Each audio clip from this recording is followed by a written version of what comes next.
Ulefone എന്ന കമ്പനിയുടെ Ulefone Armor X11 എന്ന പുതിയൊരു സ്മാർട്ട് ഫോൺ ഇപ്പോൾ ലോഞ്ച് ചെയ്തിട്ടുണ്ട്. ഈ ഒരു വീഡിയോയിൽ നമ്മൾ നോക്കാൻ പോകുന്നത് Ulefone Armor X11 എന്ന ഫോണിനെ പറ്റിയിട്ടാണ്.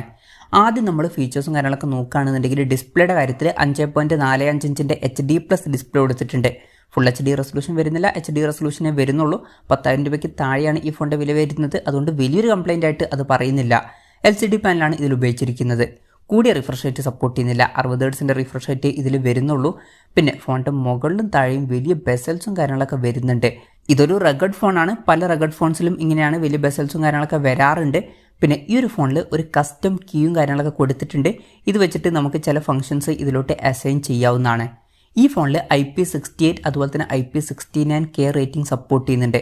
റഗഡ് ഫോണാണ്, അതുകൊണ്ട് തന്നെ ഇതൊക്കെ ഇമ്പോർട്ടൻ്റ് ആയിട്ടുള്ള ഫീച്ചേഴ്സാണ്. അപ്പം ഈ ഫോണ് വാട്ടർ റെസിസ്റ്റൻറ്റും അതുപോലെ തന്നെ ഡസ്റ്റ് റെസിസ്റ്റൻറ്റുമാണ്. 10,000 രൂപയ്ക്ക് താഴെ തന്നെ IP69K റേറ്റിംഗ് വരുന്നു എന്നുള്ളതൊക്കെ എടുത്തു പറയേണ്ട ഒരു കാര്യം തന്നെയാണ്. അതുമാത്രമല്ല MIL STD 810H സർട്ടിഫിക്കേഷനും ലഭിച്ചിട്ടുണ്ട്.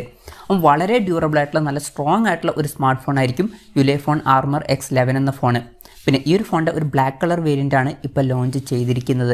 പ്രോസസ്സറിൻ്റെ കാര്യത്തിലോട്ട് വരികയാണെന്നുണ്ടെങ്കിൽ mediatekൻ്റെ helio A22 എന്ന പ്രോസസ്സർ ഇതിൽ കൊടുത്തിട്ടുണ്ട്.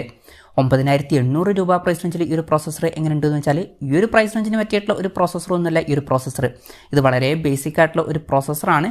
അപ്പം ഈ ഒരു പ്രൈസ് റേഞ്ചിന് പറ്റിയിട്ടുള്ള പ്രോസസ്സറൊന്നും ഇതിൽ കൊടുത്തിട്ടില്ല. മാക്സിമം 4G സപ്പോർട്ടാണ് വരുന്നത്, 5G സപ്പോർട്ടൊന്നും ഇതിൽ വരുന്നില്ല. പിന്നെ ഈ ഫോണിൽ 4GB റാം എടുത്തിട്ടുണ്ട്, 32GB ഇൻറ്റേർണലും വരുന്നുണ്ട്.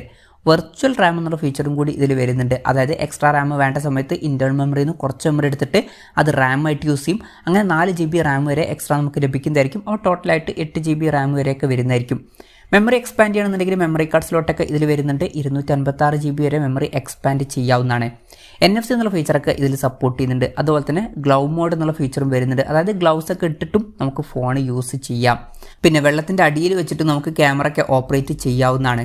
IP69K റേറ്റിംഗ് ഒക്കെ ഉള്ളതുകൊണ്ട് തന്നെ വെള്ളത്തിൻ്റെ അടിയിൽ വെച്ചിട്ട് ഫോൺ യൂസ് ചെയ്താലും വലിയ പ്രശ്നങ്ങളൊന്നും വരില്ല. സ്റ്റീരിയോ സ്പീക്കേഴ്സ് വരുന്നുണ്ട്. ഈ ഒരു പ്രൈസ് റേഞ്ചിൽ നല്ലൊരു കാര്യം തന്നെയാണ്. 3.5mm ഓഡിയോ ജാക്കും ഈ ഫോണിൽ കൊടുത്തിട്ടുണ്ട്. Android 13 ബേസ് ആയിട്ടുള്ള സോഫ്റ്റ്വെയർ ആണ് ഇതിൽ വരുന്നത്. ക്യാമറയുടെ കാര്യം പറയുകയാണെന്നുണ്ടെങ്കിൽ ഫോണിൻ്റെ പിന്നിൽ ഡ്യുവൽ ക്യാമറ സെറ്റപ്പ് കൊടുത്തിട്ടുണ്ട്. 16 മെഗാപിക്സലിൻ്റെ f1.8 അപ്പേഴ്സിൽ വരുന്ന മെയിൻ ക്യാമറ സെൻസറാണ് ഈ ഫോണിൽ വരുന്നത്. രണ്ടാമത് ഒരു ഡെപ്ത് സെൻസറും കൊടുത്തിട്ടുണ്ട്. ഫ്രണ്ടിൽ 5 മെഗാപിക്സലിൻ്റെ f2.2 അപ്പേഴ്സിൽ വരുന്ന ഒരു സെൽഫി ക്യാമറയും വരുന്നുണ്ട്.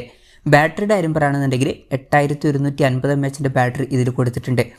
വളരെ മികച്ചൊരു ബാറ്ററി കപ്പാസിറ്റി ഇതിൽ വരുന്നുണ്ട്.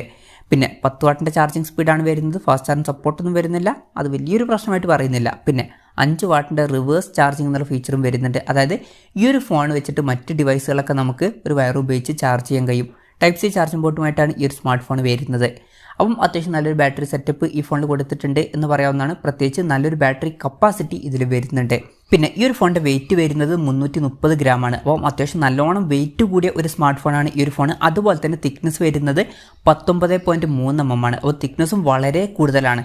പൊതുവേ റഗഡ് ഫോൺസ് അങ്ങനെയാണ്, വെയിറ്റും തിക്നെസ്സും ഒക്കെ വളരെ കൂടാറുണ്ട്. ഈ ഒരു ഫോണിലും അതുപോലെ അത്യാവശ്യം നല്ലോണം വെയിറ്റും നല്ലോണം തിക്നെസ്സും വരുന്നുണ്ട്. അപ്പം ഇതൊക്കെയാണ് ഫീച്ചേഴ്സിനെ പറ്റി പറയാനുള്ള കാര്യങ്ങൾ. പിന്നെ ഈ ഒരു സ്മാർട്ട് ഫോൺ ഇപ്പം ഇന്ത്യൻ മാർക്കറ്റിൽ മാത്രമായിട്ടല്ല അനൗൺസ് ചെയ്തിരിക്കുന്നത്, ഗ്ലോബൽ മാർക്കറ്റിലാണ് ഈ ഫോൺ അനൗൺസ് ചെയ്തിരിക്കുന്നത്. ഗ്ലോബൽ മാർക്കറ്റിൽ ഈ ഫോണിൻ്റെ വില വരുന്നത് $119 ആണ്. അതായത് 9,800 രൂപ പ്രൈസ് റേഞ്ചിൽ. ഇന്ത്യൻ മാർക്കറ്റിലെ വിലയുടെ കാര്യം പറയുകയാണെന്നുണ്ടെങ്കിൽ AliExpressൽ ഈ ഫോണിൽ ലിസ്റ്റ് ചെയ്തിരിക്കുന്നത് 11,445 രൂപ എന്ന പ്രൈസിങ്ങിലാണ്. എന്തായാലും Ulefone Armor X11 എന്ന പുതിയൊരു സ്മാർട്ട് ഫോൺ ഇപ്പോൾ ലോഞ്ച് ചെയ്തിട്ടുണ്ട്. ഈ ഒരു പ്രൈസിങ്ങിൽ ചില ഇൻട്രസ്റ്റിംഗ് ആയിട്ടുള്ള ഫീച്ചേഴ്സൊക്കെ വരുന്നുണ്ട്. IP68 IP69K റേറ്റിംഗും അതുപോലെ തന്നെ MIL STD 810H സർട്ടിഫിക്കേഷനൊക്കെ വരുന്നുണ്ട്. പിന്നെ ടോട്ടലായിട്ട് 8GB റാമും സ്റ്റീരിയോ സ്പീക്കേഴ്സൊക്കെ കൊടുത്തിട്ടുണ്ട്. അതുപോലെ തന്നെ വളരെ മികച്ച ഒരു ബാറ്ററി കപ്പാസിറ്റിയും വരുന്നുണ്ട്. പക്ഷേ പ്രോസസ്സറൊന്നും ഈ ഒരു പ്രൈസ് റേഞ്ചിന് പറ്റിയിട്ടുള്ള പ്രോസസ്സറല്ല. അതുപോലെ തന്നെ ഡിസ്പ്ലേയിൽ വലിയ ബെസൽസും കാര്യങ്ങളൊക്കെ വരുന്നുണ്ട്. പിന്നെ വെയിറ്റും തിക്നെസ്സും അത്യാവശ്യം നല്ലോണം കൂടുതലാണ്. പൊതുവേ റഗഡ് ഫോൺസിന് അങ്ങനെയാണ്, വെയിറ്റും തിക്നെസ്സൊക്കെ അത്യാവശ്യം നല്ലോണം കൂടാറുണ്ട്. എന്തായാലും Ulefone Armor X11 എന്ന ഫോണിനെ പറ്റിയിട്ടുള്ള നിങ്ങളുടെ അഭിപ്രായം ജസ്റ്റ് ഒന്ന് കമൻറ്റ് ചെയ്യുക.